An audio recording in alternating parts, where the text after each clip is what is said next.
কারণ এদেশের পাবলিক এখনো আপনাদেরকে গ্রহণ করতে আসেনি। আমি বরং মনে করি আপনারা আপনাদের পার্টি রিঅর্গানাইজ করেন। এই পার্টির অনেক অবদান আছে বাংলাদেশে, এটা আমরা ডিনাই করতে পারি না। পার্টিকে রিঅর্গানাইজ করেন, একটা পলিটিক্যাল পার্টির মতো যেভাবে থাকে। ইলেকশন আসলে ইলেকশন কন্টেস্ট করবেন, জনগণ ভোট দিলে ভোটে যাবেন। এই এই এই এই এই কী বলে, এই স্বপ্নটা যদি আপনারা দেখেন তাহলে কি করবেন আপনারা এই দেশকে আরেকজনের হাতে তুলে দেবেন। তাহলে কি আপনারা বা আপনাদের পূর্বপুরুষরা, আমাদের পূর্বপুরুষরা, আমরা এখানে তো সিনিয়র কেউ নেই।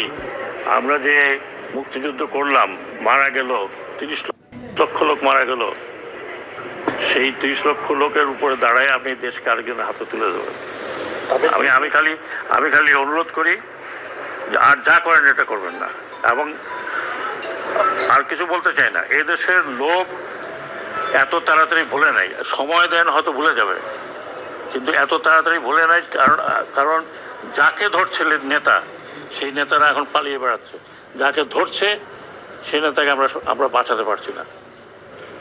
অনেক নেতাকে অনেকে বাঁচিয়েছে, আমরা জানি কে কোথায় আছে। কিন্তু ওটা না করে আপনারা বরং পার্টিকে, এটা অনেক বড় পার্টি এবং I have lot of respect for Awami League. এটা যেটা বললাম যে এটা এই দেশের প্রধান পার্টি একরকম। এক সময় আমাদের মতো বাঙালিদের ভরসার জায়গা ছিল এই পার্টি। বাংলাদেশের 52 আন্দোলন, 69 গণ আন্দোলন, স্বাধীনতা, এটা পার্সোনাল কোনো কারণে নষ্ট করবেন না। এটা জাতীয় সম্পদ। আপনারা আসুন, যারা রেগুলার করতে চান। এখানে মারামারি কোনো লাভ নেই। আরও কিছু লোকের মৃত্যু আমরা চাই না। অলরেডি 400 থেকে 500, হয়তো তারও বেশি মারা গেছে উভয় পক্ষে। পুলিশের এই অবস্থা হয়েছে, আনসারের এই অবস্থা হয়েছে।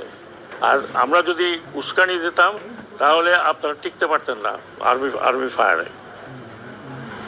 আমরা আর্মিকে মানা করেছি যে ডোন্ট ওপেন ফায়ার। কারণ কাকে মারবেন আপনি? আপনারা এই পুলিশকে দিয়ে কাকে মারিয়েছেন?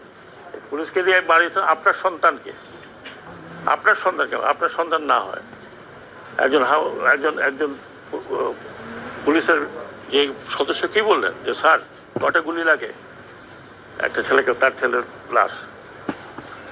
এটা করবেন না, অনুরোধ করছি।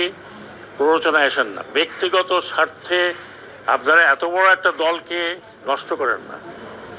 এটা আমাদের প্রাইড ছিল, বঙ্গবন্ধুর স্বপ্ন ছিল। নষ্ট করবেন না। এটা আপনার নষ্ট করার কোনো অধিকার নাই। এটা বাংলাদেশের সম্পত্তি। আর এই যদি স্বপ্ন কেউ মনে করে যে এইটা করে আবার একটা কাউন্টার রেভলিউশন করে আসবেন, কাউন্টার রেভলিউশন করতে হলে আপনাকে হাজার হাজার লোকের রক্ত বহাইতে হবে। যদি আপনারা সেই দায়িত্ব নিতে চান তাহলে নেন। আমার কিছু করার নেই ভাই। আমি ওই জেনারেশনে, যে জেনারেশন পাস হয়ে যাচ্ছে, কিন্তু এই ইয়াং জেনারেশনকে আরেকটি কথা বলি, যারা বলছেন না, আপনি কথাটা উঠিয়েছেন, ওঠানো উচিত হয়নি। আমাদের যে ইয়াঙ্গার জেনারেশন, এরা করেছে, কোনো পলিটিক্যাল পার্টি করে নাই। They have given their life, যেটা আপনারা কোনো দিন দিতে পারতেন না।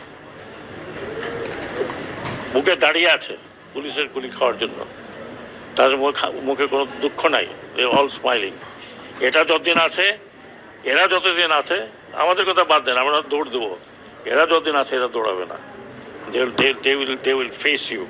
So please, আমি অনুরোধ করছি, একজন সিনিয়র সিটিজেন হিসেবে, আমি জানি political people don't like me, but আমি একজন সিনিয়র সিটিজেন হিসেবে বলছি যে দয়া করে দেশটাকে স্বাধীন রাখেন।